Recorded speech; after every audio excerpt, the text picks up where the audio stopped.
سلام بیننده گرامی، شما برنامه اخبار آزادی را مستقیما تماشا میکنید. امروز پنجشنبه 4 اکتبر است. من عبدالله اشرف شما را با آخرین خبرهای تاجیکستان و جهان آشنا میکنم. زیر تهدید گناه را بر دوش گرفتم. مادر مدثر کریموف میگوید با بدن طفل 1 سالش او سوزن نخریده است. خیر خودم در باوری دارم که نکردگیم این کار دارم. نجات گوساله با فاجعه انجامید. 3 جوان خطلانی هنگام نجات گوساله در چاه حاجتخانه فوتیده. نفر چهارم به شفاخانه انتقال یافت. من بچه همسایه من دیدم. بچه که خم هرچ در پیش خم.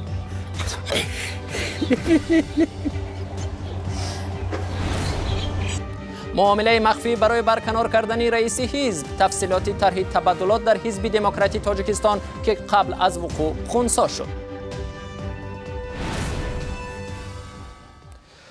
شروع میکنیم از خبرهای روز. در شهر دوشنبه جلسه شورای کارشناسان نهادهای گمرکی کشورهای عضو اتحاد دولت‌های مستقل دایر شد.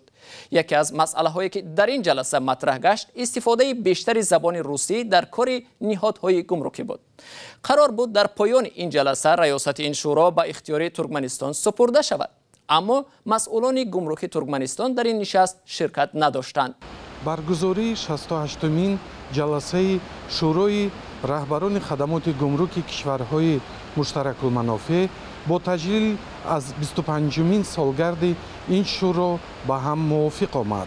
در جلسه شهر دوشنبه مقامات خدمات گمرکی کشورهای مشترک المنافع موضوع به هم مساعد آمدن قانونگذاری‌های گمرکی و همچنین تجدید نظام تکنیکی یا کامپیوتری خدمات گمرکی این کشورها سازشنامه‌ها امضا کردند. امکانیت صحبت‌های مستقیم در چنین واخوری‌ها موقع‌های ما را در مورد مسائل منفعت‌های مشترک نزدیک می‌کند و در حل مشکلات جمع شده شرایط فراهم می‌آورد. ولی در این جلسه نماینده‌های مقامات گمرکی ترکمنستان شرکت ندارند. قبلا رهبر این کشور نیز در همایش رهبران کشورهای مشترک المنافع در شهر دوشنبه شرکت نداشت. کارشناسان حدس می‌زنند که سبب نآمدن مقامات گمرک ترکمنستان به شهر دوشنبه به مشکلات در روابط این دو کشور به خصوص به موضوع راه ندادن ماشین‌های کلان حجم تاجیکستان از قلمرو ترکمنستان ربط دارد. بیشتری بگیم صادرات و واردات بگیم تمام مال و کالای تاجیکستان با واسطه ازبکستان شاید که این یکی از سبب‌های بگیم سرد شدن مناسبت‌های ترکمنستان با تاجیکستان باشد. همچنین قرار است میان این کشورها رمزهای محصولاتی که از این کشورها میگذرند به هم موافق کرده شوند. در شهر دوشنبه زمان همایش گمرکچیان کشورهای عضو اتحاد دولت‌های مستقل دایر می شود که هفته قبل در پایتخت تاجیکستان جلسه سران کشورهای عضو اتحاد دولت‌های مستقل دایر شده بود. در حاشیه این سفر یوری اوشاکوف یاور پرزیدنت روسیه به مطبوعات گفته بود که ولادیمیر پوتین در دیدار با پرزیدنت امامعلی رحمان مسئله همایش بیشتر اقتصادی دو کشور را بررسی می‌کند. در رابطه با اظهارات این دو سازمان، در رابطه با اظهارات اوشاکوف، ما از وزارت امور خارجه روسیه پرسیدیم که آیا در دیدار ولادیمیر پوتین با امامعلی رحمان مسئله وارد شدن تاجیکستان به اتحاد اقتصادی اوراسیا هم مطرح شد؟ روز 4 اکتبر وزارت امور خارجه روسیه در پاسخ به رادیو آزادی گفت که اگر جانب تاجیکستان میل پیوستن به اتحاد اقتصادی اوراسیا را داشته باشد، در این سازمان برای همکاری باز است. وزارت امور خارجه روسیه میگوید شکل‌های گوناگون همکاری‌های کشورها با این سازمان شروع از مقام ناظر تا به عضو کامل حقوق آن وجود دارد. دادگاه ناحیه رودکی به بررسی پرونده سوزن خلانی به بدن کودک 1 ساله تاجیک مدثر کریموف آغاز کرد. یگانه عیبدار شونده در این دادگاه مهیا یعقوبوف است که مقامات او را در خلانیدن 10 سوزن به بدن طفل 1 ساله‌اش گناهکار می‌کنند، اما او این اتهام را رد می‌کند. نزدیکان مدثر هم به بیگناه بودن مادر باور دارند. همکاران ما سرویناز روح‌الله، افسانه اکابرشویه و مومن احمدی پس از انجام روز نخستین مرافعه این گزارش را تهیه کردند که حالا آن را با هم می‌بینیم. دادگاه ناحیه رودکی به بررسی پرونده مهیا یعقوبووا شروع کرد که به قول تفتیشات با وارد کردن سوزن به بدن کودک 1 سالش او را شکنجه می‌کرده است. اگر کودک سوزانو فرو می‌برد این در راه هاضمه می‌بود، تگ پوست دیگه عضو دماینه سر نمی‌شد. این ابرون با نمود سوزن زدن در آوردگی کی در آورده کی در آورده. از بدن مدثر 1 ساله ماه ایول همین سال طبیبان قریه بالا 10 سوزن بیرون کردند. مقامات بعد تحقیق حادثه گفتند مادر او مهیا یعقوبووا اقرار شده است که به قصد شوهری در روسیه بودهش به بدن مدثر سوزن خلانده است. ما فکر نبودیم این سوزن خود به خود پیدا شدگی در بدن کودک نمیدانم ای کجا پیدا شده. در مرافعه مهیا از سخنان اول خود دست کشیده گفته است زیر فشار مفتشان گناه را به گردن گرفت. اقربای شوهر مهیا به بیگناهی کلین خود پای فشاری دارند. اینا در خیالم همه کدامش همه مجبور کردگی که به گردن گیر گفتن یا دخترخانه به گفتگی یا ملسخانه به. خود این مهیا که کنارش مدثر بود هنگام بیرون شدن از تالار سود افسرده حال میتابید. او بار دیگر تاکید کرد که گناهی ندارد. نمیدونم من این کار کردگی نیستم، برای همو باوری دارم که خیلی خودم در باوری دارم که نکردگیم این کار ده چخیل جوابگری ده میکشونه که من نکردگیم که چی دلیل دارم من مثلا. با این مادر برای قصدن به سلامتی کودک ضرر رسانیدن تا 10 سال زندان تهدید میکند. کوشش نجات یک گوساله که در چاه حاجتخانه افتاده بود در ناحیه عبدالرحمن جامی ولایت ختلان با فاجعه انجامید. 3 نفر مرد داد و فریاد زنی همسایه را در دهه نواباد شنیده برای نجات گوساله شتافتند، اما در تلاش نجات 3 نفر فوتیدند. همکارم آرزوی کریم به دهه نواباد رفته با شاهدان حادثه صحبت کرد و این گزارش را به ما فرستاد. 4 نفر از این حاجتخانه خواستند گوساله را نجات دهند. 3 نفرش فوتید و 1 نفر را بیهوش بیرون آوردند. محمد سعید صمدو ساکن دهه نواباد ناحیه عبدالرحمن جامی 14 سپتامبر با خانواده‌اش خوراک شام خوردند. فغان همسایه را شنیده پسرش از سر دیوار پریده خانه همسایه رفت. پدر به حاجتخانه رسید و پسر را در حال ناگوار دید. خپم که بایم هاش رفت. روز با پشت غلطی داشتم. دمیانش یه باند میانش خوشی. دیگه ما گفتم چیکار دست بگیرم که دیگه نتونستم غلطی. بعد من خندم در اومدم باند خیلی باسم چیکار من دستی بچه‌م خپم نخم که ما چیکارم گاز داد دیگه من ممکن هاش رفتم اون وقت.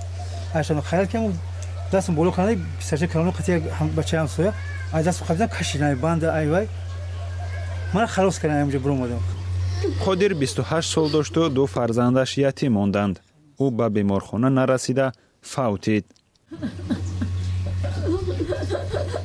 والدین سهرابی 24 ساله و محمد جان 17 ساله از نجات دهندگان گوساله به عکس‌های فرزندان با حسرت نگاه می‌کنند. یکی در سال اول آموزشگاه طبی می‌خواند، دومی کاری خواجگی می‌کرد. همین هم جوال داد. ما همه بگرفته بچه‌کم هم کندرم. همین بعد بچه هم سه با ایتاری دیوار پرده آمده و اکم نصیب عجلی بچه که دیمانگیم بعدی وای آمده دیدم هم بچه همسایه من دیدم بچه که خم هرچی در پیش خودم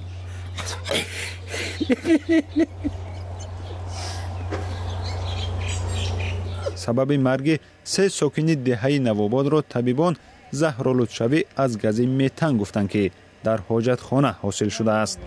گاز تشناب این یک بهت و هنگامی که انسانیت یک نفس میگیرد و بهت تیز یک خاصیتی همین خیلی بوغ کننده دارد.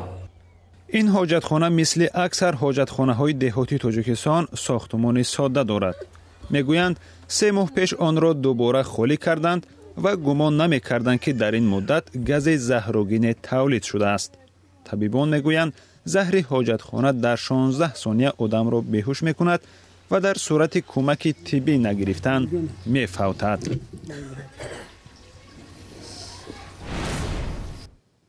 همایش آخر حزب دموکراتی تاجیکستان با یک ماجرا انجام یافته باعث از صف حزب خارج کردن برخی از سابقه‌داران گشت.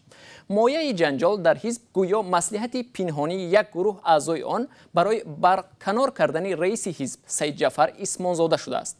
همکارانم میرزانبی خالقزاد و کیومرثی عطا گزارش می‌دهند. احمدشاه کاملزاده را برای رفتارهای غیر آیین‌ناموی از حزب دموکرات راندند. او از سابقه‌داران حزب و معاون رئیس آن بود. به نظر رئیس و همون طرف‌های دیگر هم خیلی گویا است که ما کدام گروه تشکیل کردیم و می‌خواهیم بایکات کنیم، می‌خواهیم رئیس حزب جوشه وصلیم. خیلی از اداره حزب دموکرات گفتند که قرار بود روز 3 سپتامبر جلسه شورای حزبی دایر شود. به قول آنها چند عضو ریاست و سابقه‌داران نیتی برکنار کردن رئیس حزب سید جعفر عثمانزاده را داشتند.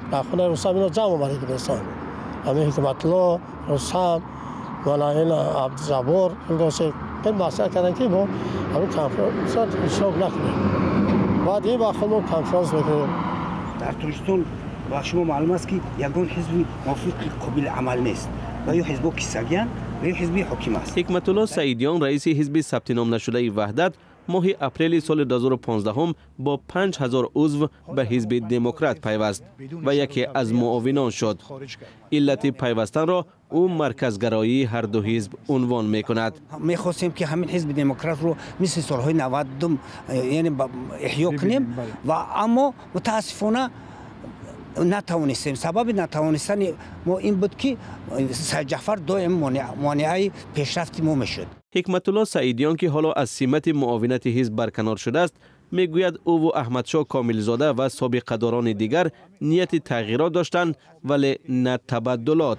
برخی هم بر اینند که فعالیت حزب دموکرات با آمدن سید جعفر عثمانزاده جان گرفت. همین بچه‌ها متحد کرد. از نظر میرزا نوریدین سبب خارج کردن بعضی از اعضای حزب دیگر است. کامل صدر احمد جان کامل با رئیس اطاعت نمیکند و چند مرتبه زنگ میزند تلفن نمیبردارد و ما سعی کردیم که همون خونه حزب نمیرود. حکمت الله سعیدیان گفت با طرفدارانش از حزب دموکرات جدا شده دوباره به فکر تأسیس حزب وحدت برگردند. وقتی که مردمی که در این 3 سال بدگی ما زیاده از 3 سال که یگان فعالیتی یعنی جوناکی نباشد استودن ما در این چه فایده دارد؟ به تأسیس حزب وحدت به قول میرزا نوریدین عامل‌هایی هستند که مانع می‌شوند. یگان حزب از نام‌نویس هم شده میتونه نام‌نویس هم کردن نمیتونه. این در عمل غیر چای این تماما کار نمی‌سازی. حزب دموکراتی تاجیکستان که یکی از 7 حزب رسمی ثبت نام شده میباشد میگوید حدود 20000 عضو دارد. رئیس آن سید جعفر عثمانزاده تنها نماینده دموکرات‌ها در پارلمان تاجیکستان است. بنیادگذار و سرور خدمات تجارتی الکترونی آمازون جف بیزوس در رده‌بندی فوربس در بین 400 آمریکایی ثروتمند مقام اول را اشغال کرد. بیزوس با دارایی 160 میلیارد دلار ثروتمندترین آدمی سال 2018 اعتراف شد. در تاریخ رده‌بندی مذکور بار اول است که دارایی یکی از اشتراکدارانش مرز 100 میلیارد دلار را عبور کرده است. از سال 1994 این مقام با بنیادگذار شرکت مایکروسافت بیل گیتس تعلق داشت. تماشابینان گرامی در همین جا برنامه امروز ما به پایان رسید. اخبار از این هم بیشتر را در وبسایت رادیو آزادی www.azadi.org بخوانید و در صحیفه آزادی ویدیو در یوتیوب تماشا کنید. تشکر که ما را تا این دم همراهی کردید. تا نشر بعدی اخبار آزادی خدا حافظ.